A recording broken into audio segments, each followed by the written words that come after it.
Today we are going to start the new chapter, United Nations. Okay, open the history book, chapter 17. Okay, so let's start the chapter.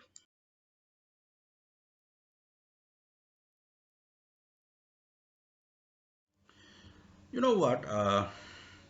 World War One broke out in the year of 1914 and it was continuing up to 1918. 4 years. And as you all know, that several European nations were involved in this war. Actually, what was the motive for this war? These imperial countries like England or Britain tried to conquer other parts of the world. So, in this way, England, Italy, Germany, Russia, everyone fight it. Everyone, tried to capture other parts of the world. So that's why this First World War broke out. And as a result, that millions of soldiers and other people, were killed, and there was shortage of the foods also around the world. So finally, in the year of 1918, this World War ended. Now, after some years or few years, again in the year of 1939, World War II broke out, and it was continuing up to 1945. That means almost 6 years it was continuing.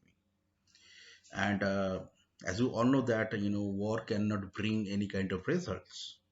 Finally, in the year of 1945, United States of America dropped two atomic bombs into Japanese cities, Hiroshima and Nagasaki, and millions of people lost their life within a seconds. In this way, Second World War also ended. Now, the millions of the losses of life of the people and destruction shocked the world, and it was much more destructive than the First World. So it is a very dangerous things for the world, and as you all know that atmospheric condition was not good, shortage of the foods, even shortage of the wealth, and definitely pollution's also been there. So everyone were worried about that things. So for that reason, United Nations formed. So after the Second World War, actually, the nations means the countries all over part of the world, realize their fault, realize their problems, and realize the power of the atomic bomb.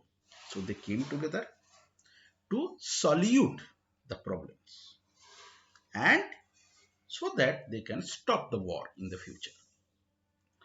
And for that things, United Nations formed in the year of 1945. Okay, so in the San Francisco is the province of USA, and in the San Francisco there was a conference.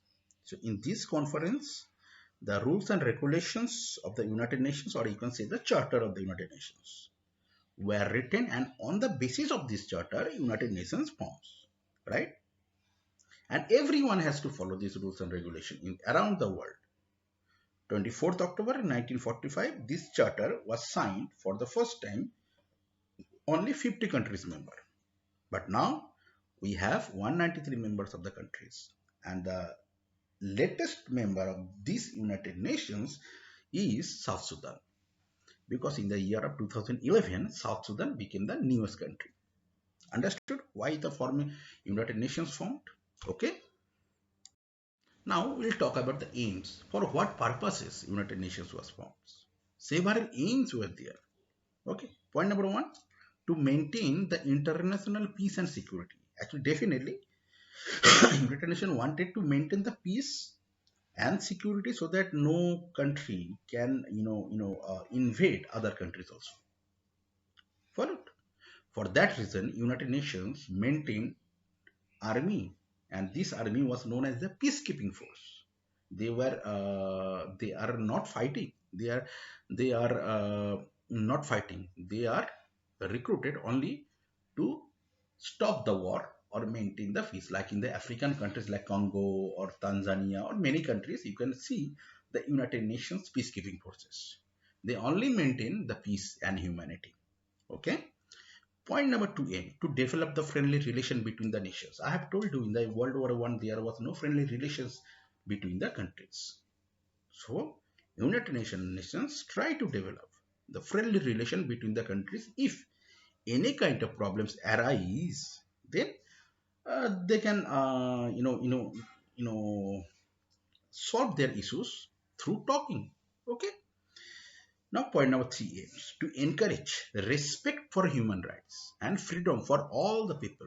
It was also aim because during the First World War and Second World War, there was no respect for the poor countries, and like Britain always tried to humiliate African nations and India, as you all know that we got the independence in the year of 1947.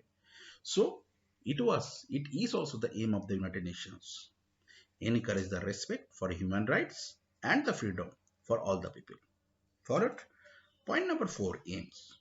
United Nations always wanted to achieve international cooperation in solving economical and social problems because United Nations always looking forward for the poor countries because they don't have much more money or education, health, so that's why United Nations try to help, and the rich country can help this poor country to solve their economical problems, social problems, educational problems. Even till now, in African nations or African countries, United Nations is doing very good jobs, giving the foods for free, education for the children, that kind of things.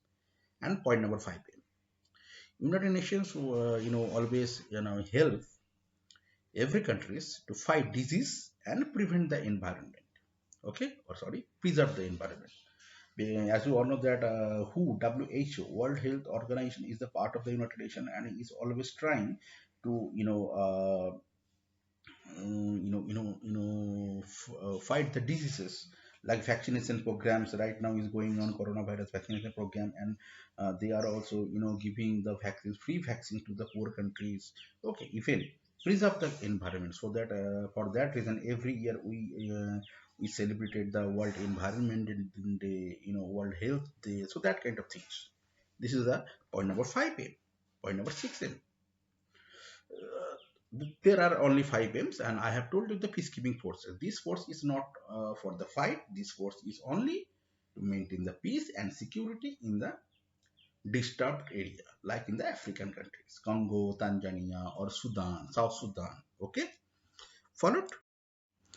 Now we'll talk about the principles of the United Nations. What are the principles, or on what ideology United Nations forms?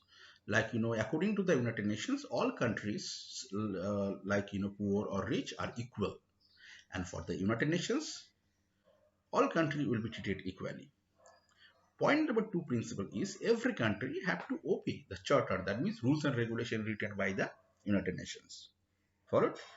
Point number three, countries must try to settle their dispute. Dispute means problems by peaceful means, not by the war. And point number four principle, United Nations will not interfere in the internal matter of any country. Like India, Pakistan is the internal matter of us. So that's why United Nations never interfere on our matter. So this is the principles. And they followed this principle. That's why till now, after the formation of the United Nations, no war, such kind of big war happened. As you all know that. Followed? Okay. And this is the structures of the United Nations. That means there are several divisions of the United Nations. Point number one, General Assembly. Point number two, Security Council. Point number three, Economic and Social Council. Point number four, Trusteeship Council. Point number five, International Court of Justice. And point number six, Secretariat. These are the divisions. And according to the different kind of department, six departments. So according to the departments, United Nations doing their work great and very, very good work they are doing. Okay.